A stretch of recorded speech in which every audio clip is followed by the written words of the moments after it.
Hello students, welcome to Decipher Dynamics. आज के short lecture में हम देखेंगे Ministry of Finance. Press Information Bureau में जब मिनिस्ट्री ऑफ फाइनेंस से रिलेटेड कुछ न्यूज आती है तो वहाँ पे डिफरेंट डिपार्टमेंट मेंशन होते हैं। तो आज हम मिनिस्ट्री ऑफ फाइनेंस का स्ट्रक्चर देखेंगे, उसमें कितने डिपार्टमेंट हैं और उनके क्या फंक्शंस हैं। तो शुरू करते हैं। जैसा कि आप देख सकते हैं, मिनिस्ट्री ऑफ फाइनेंस में टोटल 6 डिपार्टमेंट है।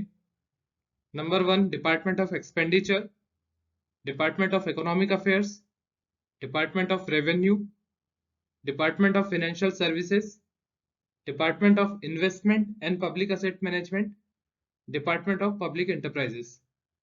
यहाँ पर डिपार्टमेंट के नाम से आप समझ सकते हैं कि इनके फंक्शंस क्या होंगे, पर इनको नेक्स्ट स्लाइड में हम और अच्छे से देखेंगे।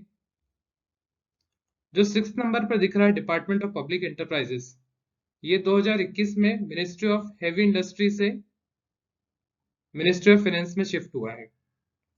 आइए देखते हैं। डिपार्टमेंट ऑफ एक्सपेंडिचर, यहाँ पर हमने मिनिस्ट्री ऑफ फाइनेंस की ऑफिशियल वेबसाइट से डिपार्टमेंट ऑफ एक्सपेंडिचर का स्क्रीनशॉट लिया हुआ है। इसमें आपको सिर्फ अभी इतना देखना है कि पब्लिक फाइनेंस क्या होता है।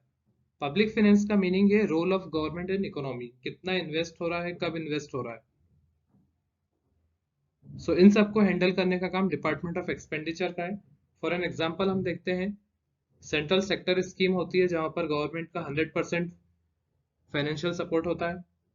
कुछ सेंट्रल स्पॉन्सर्ड स्कीम है, डीबीटी होता है, डायरेक्ट बेनिफिट ट्रांसफर, और फाइनेंस कमीशन जो रिकमेंडेड करता है उनको ये डिपार्टमेंट इंप्लीमेंट करता है कि कितना ग्रांट्स देना है, किस स्टेट को कितना ग्रांट देना है। यहाँ पर मैंने एक नेम मेंशन करा है, पब्लिक फाइनेंस के इकोनॉमिस्ट हैं जोनाथन ग्रबर। प्लीज आप इसको एक बार रीड करिए।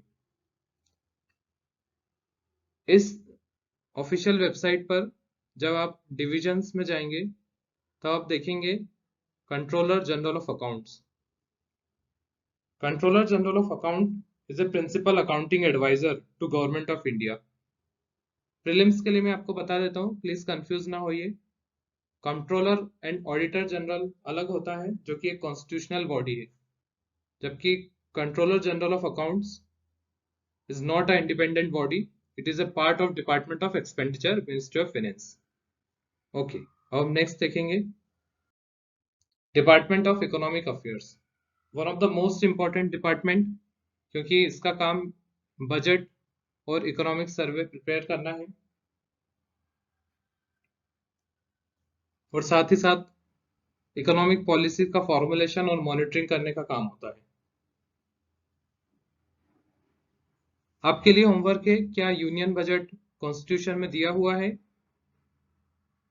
या फिर इकोनॉमिक सर्वे दिया हुआ है।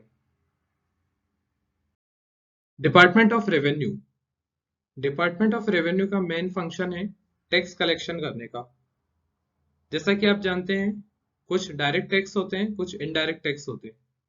Central board of direct tax, इसका काम टैक्स कलेक्शन का है, direct tax like income tax. And central board of indirect tax and custom, इसका काम है जीएसटी कलेक्शन, कस्टम ड्यूटीज और जो सारे इनडायरेक्ट टैक्स है उनका। आपको एक बात ध्यान रखना है एग्जामिनेशन पॉइंट ऑफ व्यू से, कि दोनों स्टेट्यूटरी बॉडी हैं जो कि 1963 के एक्ट से बनी है। अब हम देखते हैं कुछ इंपॉर्टेंट एक्ट्स जो कि डिपार्टमेंट ऑफ रेवेन्यू एडमिनिस्टर करता है, जैसे GST act 2017, income tax act 1961, prevention of money laundering act 2002, fugitive economic offender act 2018, narcotic drugs and psychotropic substance act 1985। अभी न्यूज में एनडीपीएस एक्ट बहुत ज्यादा है, तो प्लीज आप इसको रीड करिए। कुछ इंपॉर्टेंट अटैच्ड ऑफिस भी देख लेते हैं। Central economic intelligence bureau, directorate of enforcement and financial intelligence unit. Financial intelligence unit India लिखा हुआ है यहाँ पर, इट मींस एक इग्मोल्ट ग्रुप है जो मनी लॉन्ड्रिंग और टेरर फाइनेंसिंग को कंट्रोल करने के लिए बना हुआ है। ये ग्लोबल बॉडी है, इंडिया भी इसका मेंबर है।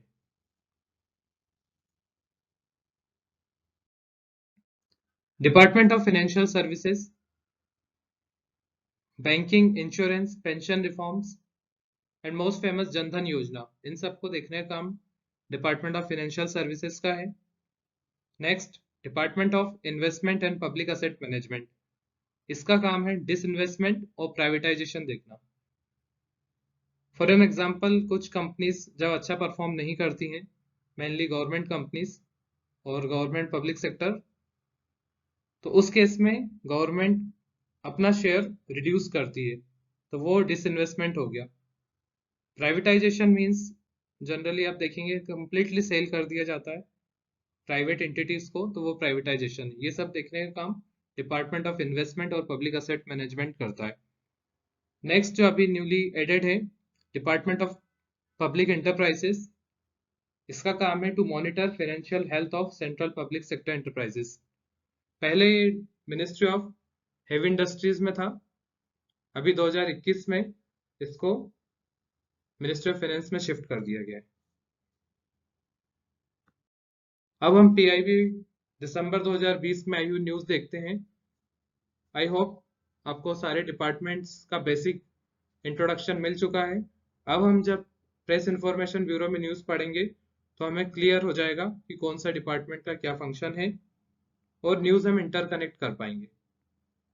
तो 2020 में ये एक न्यूज आई थी, India and UN based better than cash alliance organize a joint peer learning exchange on fintech solution for responsible digital payment at the last mile।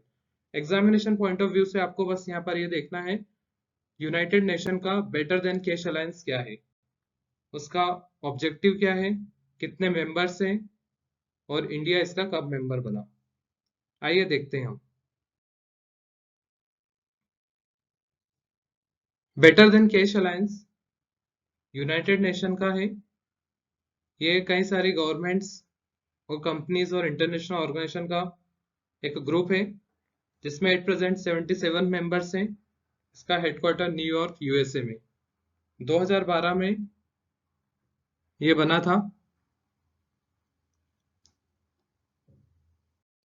Ultimate objective है क्या इस अलायंस का, इसमें 77 मेंबर्स हैं which are committed to digitising payments in order to boost efficiency, transparency, women's economic participation and financial inclusion.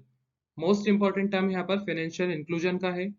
जैसे Covid time में हमने देखा, जैसे गूगल पे हो गया, पेटीएम, इन सब का कितना ज्यादा यूज हुआ है। तो जितना ज्यादा से ज्यादा हम डिजिटाइज पेमेंट यूज करें, इसको ये प्रमोट करता है। But members don't want to abolish physical cash, it is a legal tender, but rather want to provide responsible digital payment options that are better than cash, ये इसमें लिखा गया है। तो लॉन्ग स्टोरी शॉर्ट, इसमें digital payment को promote करते हैं। ये आप मैप में देख सकते हैं मेंबर्स। इंडिया 2015 में इसका मेंबर बना था।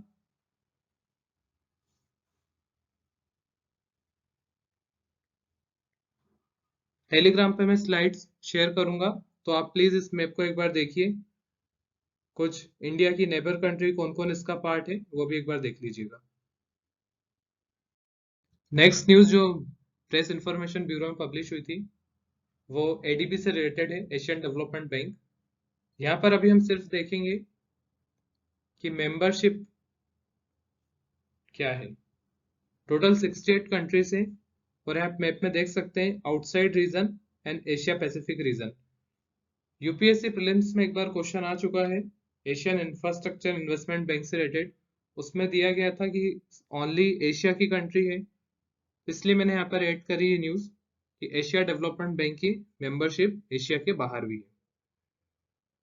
Okay, so thank you very much. इसकी स्लाइड्स पीडीएफ फॉर्मेट में आपको टेलीग्राम चैनल पर मिल जाएगी। Thank you for being with us.